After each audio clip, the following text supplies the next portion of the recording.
राहते. गुरु शब्दाचा खरा अर्थ आज शिक्षकांच्या शरणार्थ मी अर्पिते. नमस्कार, मी संजना संतोष तोंडले. आज आपल्यासमोर 2 शब्द बोलू इच्छिते. तर सुरुवात करूया एका छोट्याशा गोष्टीवरून, जी तुम्हाला बहुतेक परिचित सुद्धा असेल. एकेकाळी एक राजकुमार होता आणि तो एका महर्षीकडे विद्यादानासाठी गेला.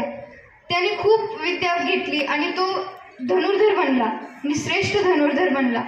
पण एके दिवशी काय झालं की आणखीन एक त्यांना तसाच आदिवासी भेटला आणि तोही तितकाच श्रेष्ठ धनुर्धर झाला. इतकंच काय की त्या राजकुमारपेक्षाही मोठाच धनुर्धर झाला. ही गोष्ट ओळखीची वाटते ना? हो, ही महाभारतातली गोष्ट आहे.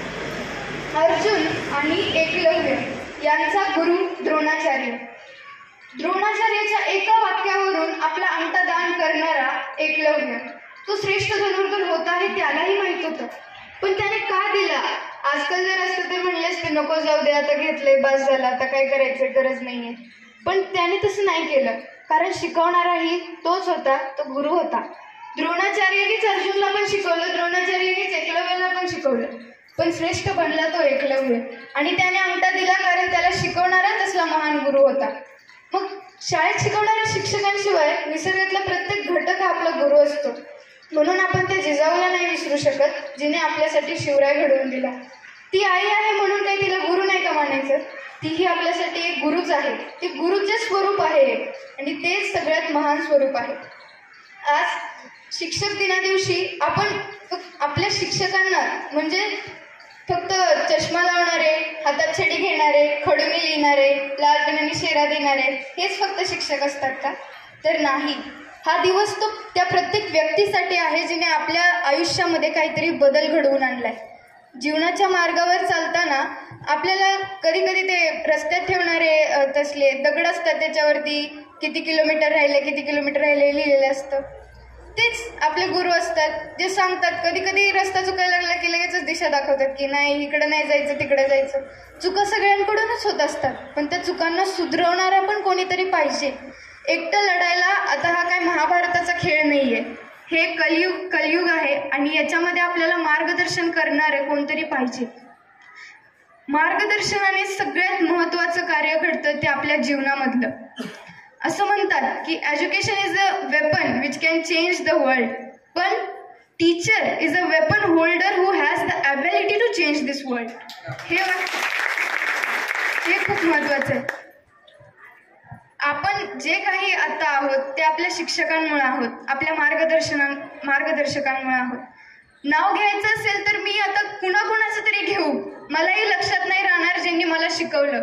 कारण प्रत्येक व्यक्तीने मला शिकवलं. माझ्या मैत्रिणीने, माझ्या बहिणीने, माझ्या मम्मीने, पप्पाने, सगळ्यांनी शिकवलं.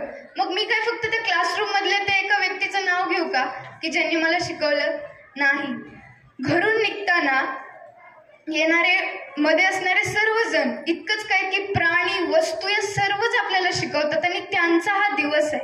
आणि या शिक्षक दिना दिवशी अजून एक बोलायचं म्हटलं तर गुरुदक्षिणा. गुरुदक्षिणा काय द्यायची? आता या महान कार्यकर्त्याला, या असं म्हणतात की देवाने ह्या पूर्ण जगाला घडवले, पण मी म्हणते की शिक्षकांनी देवाने घडवलेल्या या जगाला चालवलंय. शिक्षक म्हणजेच खरा मार्गदर्शक आणि फक्त वर्गात नसून तो आपल्या सभोवताली प्रत्येकामध्ये आहे. त्यामुळे आपण काय करतो की फक्त आपल्या जे जवळ आहेत, जे आपल्याला थोडं पुस्तकातलं ज्ञान देणारे आहेत, ते आपण शिक्षक मानतो. ही व्याख्या कुठेतरी बदलायला पाहिजे. प्रत्येक जण आपला शिक्षक असतो. त्यामुळे गुरुदक्षिणा जर द्यायची असेल तर अशी द्या की जे आपल्या शिक्षकांनी आपल्याला शिकवले, जे ज्ञान त्यांनी आपल्यात भरले, तेच ज्ञान आपण आपल्या पुढच्या व्यक्तींनाही तशाच प्रकारे, आपल्या शिक्षकांनी जसं दिलं तशाच प्रकारे आपण पुढे पाठवू.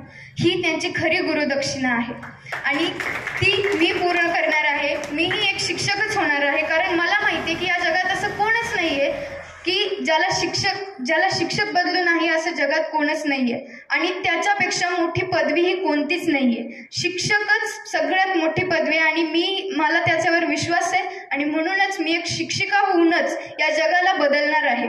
जगाला बदलायचं असेल तर तुम्हाला कुठली आंदोलने किंवा काही करायची गरज नाही, तर करायची गरज आहे ती फक्त एक छडी, एक खडू आणि तुमचा फळा.